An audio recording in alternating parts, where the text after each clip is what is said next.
night? I did not. Did you go to sleep last night? I did. Have you been here since the game? Yeah. Since yesterday morning. So, I mean, that's just the way it is, and that's kind of the way I've done it every year, no matter whether it was here or somewhere else. Just go right in and get to work, and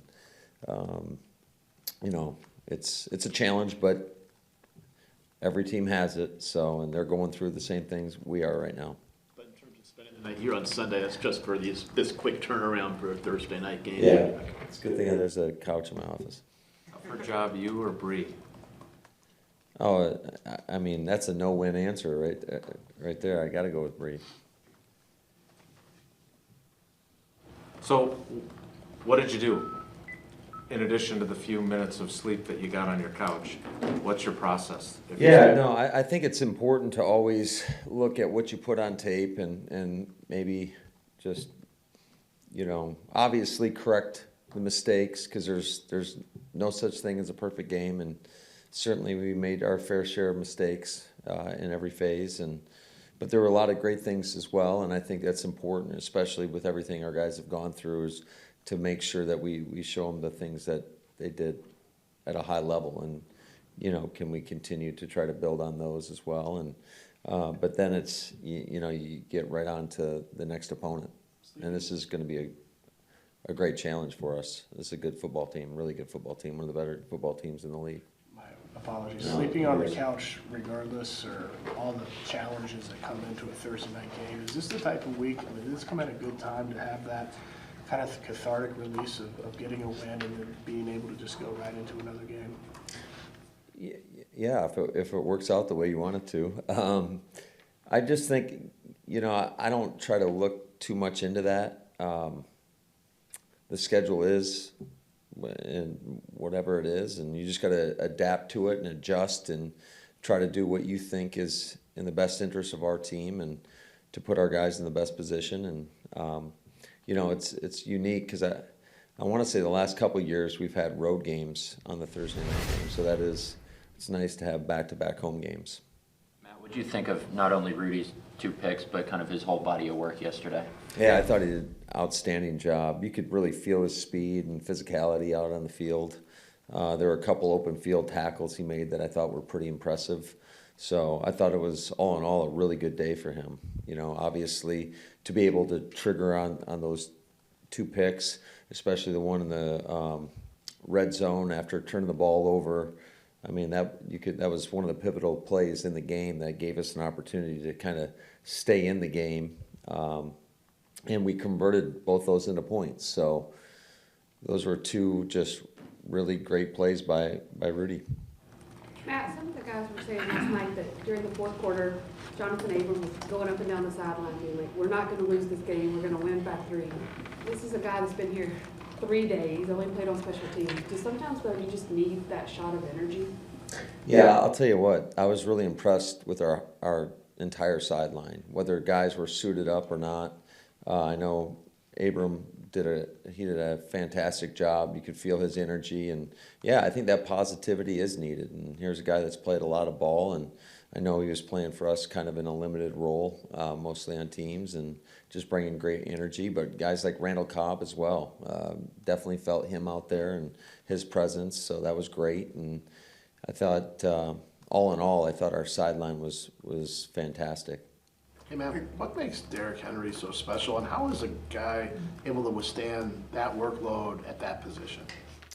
Yeah, he's, you know, obviously just what I like to call a creature. He's a freak of nature. You just don't find guys that are that big and that fast. And if he gets going, it's going to be a long day.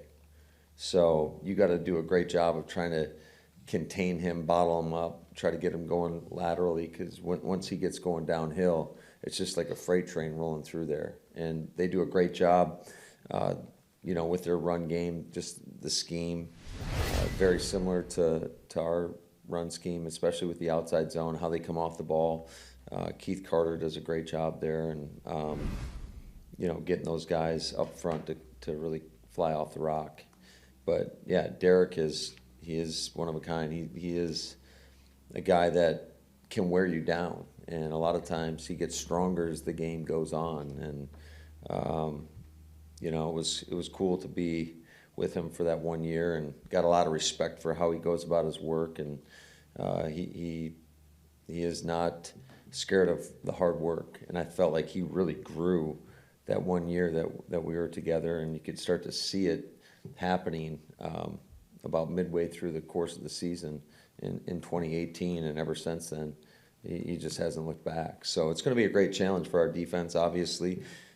We've had some problems at times stopping the run, and we know that they're going to want to run it, and we're going to have to rise up and have a great plan first and foremost, and then our guys are going to have to, you know, go out there and execute. It's going to be absolutely critical that everybody owns their whatever gap they own. They better be in the right gap, because if you give this guy a crease, he's gone.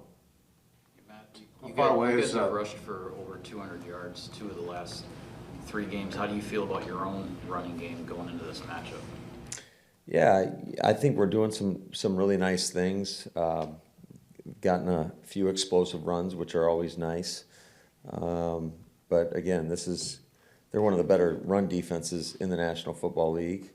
I know they're top 5. They're one of the tops on, I want to say, on third down scoring defense. So this is a really good defense. I know they've been hit hard by a lot of injuries as of late.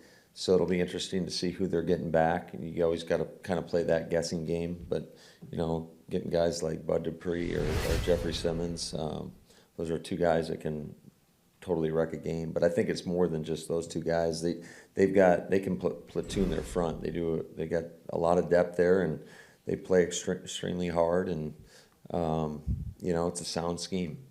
You know how far away Devondre is, Matt, and how Isaiah's kind of filled in his absence? Yeah, so I'm not quite sure where Dre will be as far as Thursday is concerned.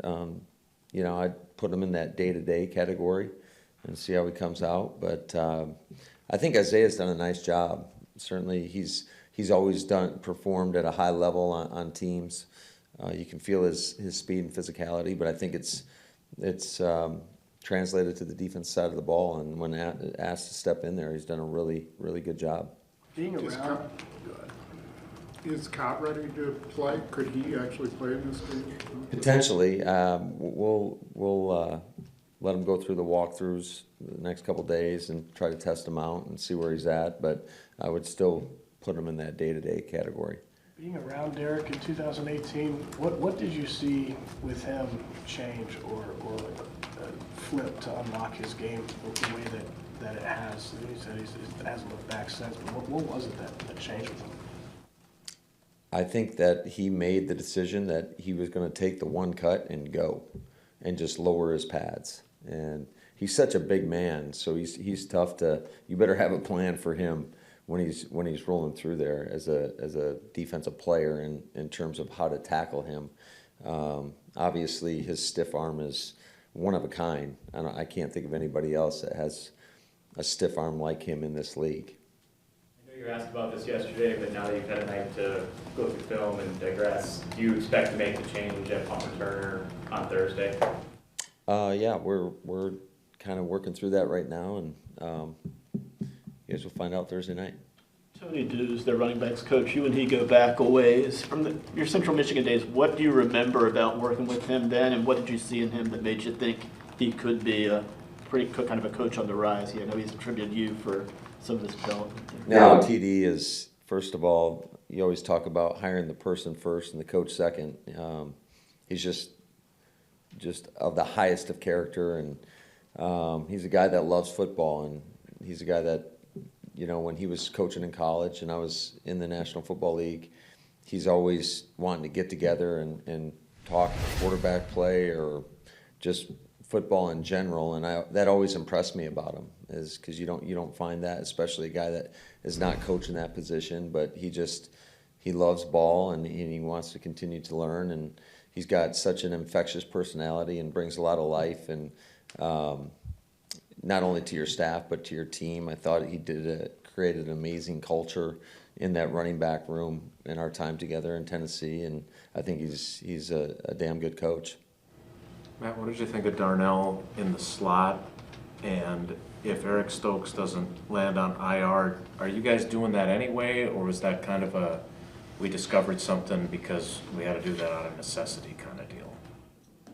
I think there's a lot of variables that kind of played into that, but yeah, I would say that, you know, having a starting corner go on IR is a pretty big deal, and that presented a new opportunity to move Sav inside, and still going to use Keyshawn in there as well, and Rudy's done a great job, so that made it a little bit easier, but I think all of that kind of contributed to that move. Is there anything you've, from either Thursday night games that you've coached as a head coach or during your time as an assistant, is there anything you've learned that you want to make sure you do during a short week like this? And is there anything you've learned that you, like, we can't make that mistake this week? Yeah, I think, you know, just obviously we've got a schedule in place that we feel gives us the best chance. I know I've worked on teams where we brought them in actually tonight, and you give them the base game plan.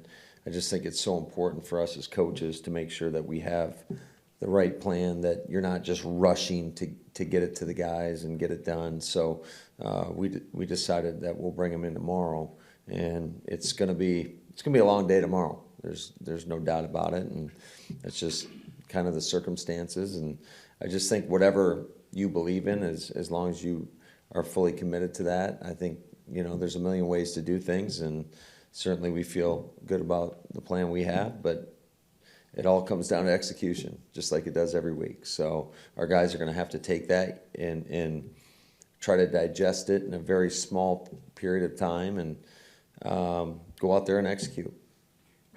Can one guy change your offense, let alone a rookie? Is he capable of doing that, or is that probably like overestimating what, you know, a guy of his nature could do, a player of his? Well, I think the one thing that you definitely saw is, and you could feel the speed out there. And I think anytime that you have that element, it does change how maybe you're viewed or how teams will play you. And to get those big explosive plays was absolutely critical for us. I think that's, we talk about it every week.